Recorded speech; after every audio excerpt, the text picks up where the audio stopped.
एक प्राचीन कथा है। एक व्यक्ति सोहन अपने दुखों से बहुत बोझिल था।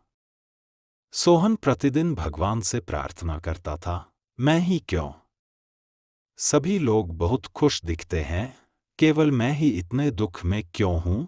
एक दिन बहुत हताश होकर उसने भगवान से प्रार्थना की, आप मुझे किसी और का दुख दे सकते हैं और मैं इसे स्वीकार करने के लिए तैयार हूं।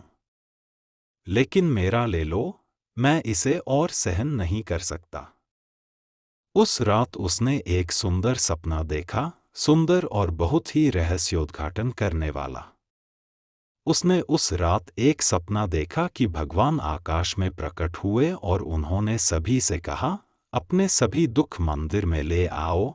हर कोई अपने दुख से थक गया था। वास्तव में हर किसी ने कभी न कभी प्रार्थना की है। मैं किसी और का दुख स्वीकार करने के लिए तैयार हूँ, लेकिन मेरा दूर करो, यह बहुत अधिक है, यह असहनीय है। इसलिए सभी ने अपने दुखों को थैलों में इकट्ठा किया और वे मंदिर पहुंचे और वे बहुत खुश दिख रहे थे। दिन आ गया, उनकी प्रार्थना सुनी गई और यह आदमी भी मंदिर की ओर दौड़ा। और तब भगवान ने कहा, अपने बैग दीवारों के पास रख दो। सारी थैलियां दीवारों के पास रख दी गईं और तब भगवान ने घोषणा की, अब तुम चुन सकते हो। कोई भी थैला ले सकता है। और सबसे आश्चर्य की बात यह थी कि यह आदमी जो हमेशा प्रार्थना करता था, किसी और के चुनने से पहले अपने थैले की ओर दौड़ा। लेकिन उसे आश्चर्य हुआ, क्योंकि हर कोई अपने थैले की ओर दौड़ा और हर कोई उसे फिर से चुनने में प्रसन्न था।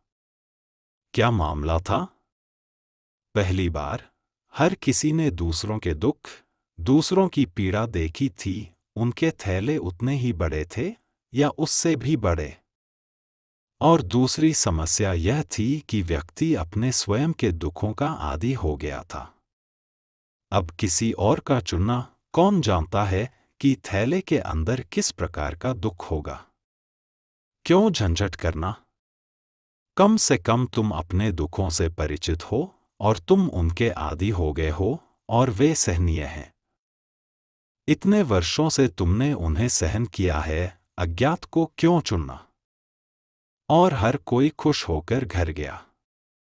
कुछ भी नहीं बदला था, वे वही दुख वापस ला रहे थे, लेकिन हर कोई खुश था और मुस्कुरा रहा था और आनंदित था कि उसे अपना थैला वापस मिल गया। सुबह उसने भगवान से प्रार्थना की और कहा, सपने के लिए धन्यवाद, मैं फिर कभी नहीं मांगूंगा।